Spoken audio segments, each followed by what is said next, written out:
ನಾಗಮೋಹನ್ ದಾಸ್ ಒಳ ಮೀಸಲಾತಿ ವರದಿಯಲ್ಲಿ ದಲಿತ ಬಲಗೈ ಸಮುದಾಯಕ್ಕೆ ಅನ್ಯಾಯವಾಗಿದ್ದು ಸರ್ಕಾರ ವರದಿಯನ್ನು ರದ್ದುಪಡಿಸಬೇಕು ಎಂದು ಒತ್ತಾಯಿಸಿ ಸೋಮವಾರ ದಲಿತ ಬಲಗೈ ಸಮುದಾಯಗಳ ಒಕ್ಕೂಟದ ವತಿಯಿಂದ ಬೃಹತ್ ಪ್ರತಿಭಟನೆ ನಡೆಸಿದರು.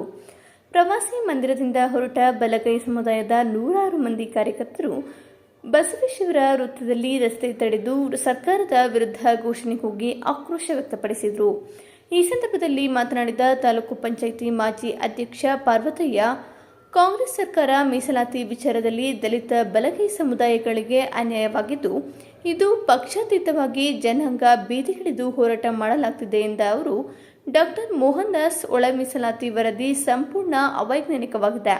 ರಾಜ್ಯದಲ್ಲೇ ಅತಿ ಹೆಚ್ಚು ಜನಸಂಖ್ಯೆ ಹೊಂದಿರುವ ದಲಿತ ಬಲಗೈ ಸಮುದಾಯವನ್ನು 9ನೇ ಸ್ಥಾನಕ್ಕೆ ತಳ್ಳಿದ್ದು ಈ ವರದಿ ಬಲಗೈ ಸಮುದಾಯಕ್ಕೆ ಮರಣ ಶಾಸನವಾಗಿದೆ ಎಂದು ಆಕ್ರೋಶ ವ್ಯಕ್ತಪಡಿಸಿದರು.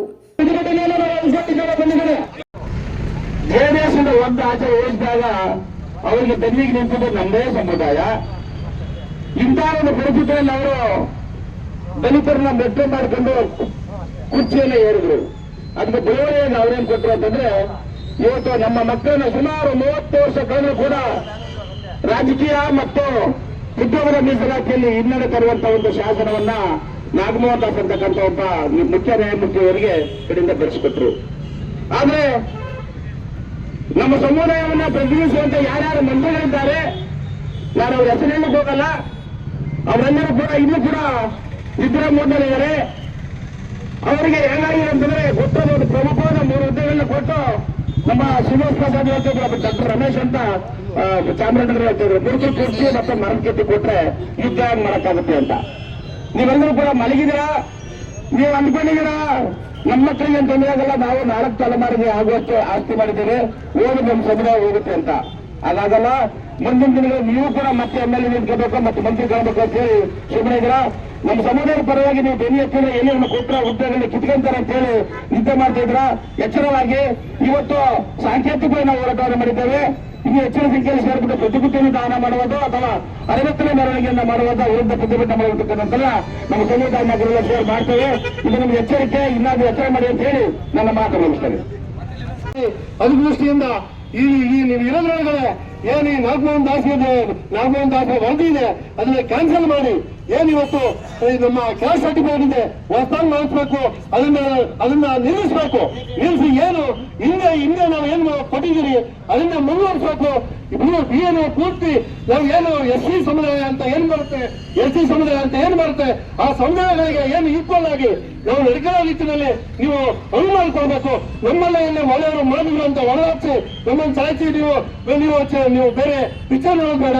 ಆ ದೃಷ್ಟಿಯಿಂದ ನೀವು ಯಾವುದೇ ಕಾರಣಕ್ಕೂ ನೀವು ಸರ್ಕಾರಕ್ಕೆ ಎಚ್ಚರಿಕೆ ಕೊಡ್ತಾ ಇದ್ರೆ ನೀವು ಇದನ್ನ ರದ್ದುಪಡಿಸಿಲ್ಲ ಅಂದ್ರೆ ನೀವು 28ಕ್ಕೆ 100% ನಾವು ಬೆಳಗಾವಿಯವರು ನಿಮ್ಮನ್ನ ಕೈ ಬಿಡ್ತೀವಿ, ನಮ್ಮನ್ನ ಯಾರು ಬಂದಿರ್ತಾವ ಅವ್ರನ್ನ ಕೈ ಬಿಡ್ತೀವಿ ಅಂತ ಹೇಳ್ತಾ ಎಲ್ಲ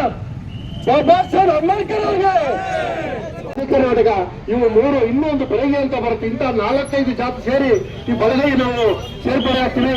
ಆದ್ರೆ ಈ ನಾಗಮೋಹನ್ ದಾಸ್ ಅವ್ರು ಎಲ್ಲಿಂದ ಗೊತ್ತಿಲ್ಲ, ಅವ್ರು ಯಾವ ಕಲ್ಯಾಣ ಗೊತ್ತಿಲ್ಲ, ಮುಂಡೆ ಮಗ ಅವನು ಬರೀ ಸಲವಾತಿ ಅನ್ನೋದನ್ನ ವಲಯರ್ ಅನ್ನೋದು ಒಂದೊಂದು ತಗೊಂಡು ಮಿಕ್ಕ 4 ಕೈ ಬಿಟ್ಟು ನಮ್ಮನ್ನ 30 ಲಕ್ಷಕ್ಕೆ ಇಳಿಸೋರು.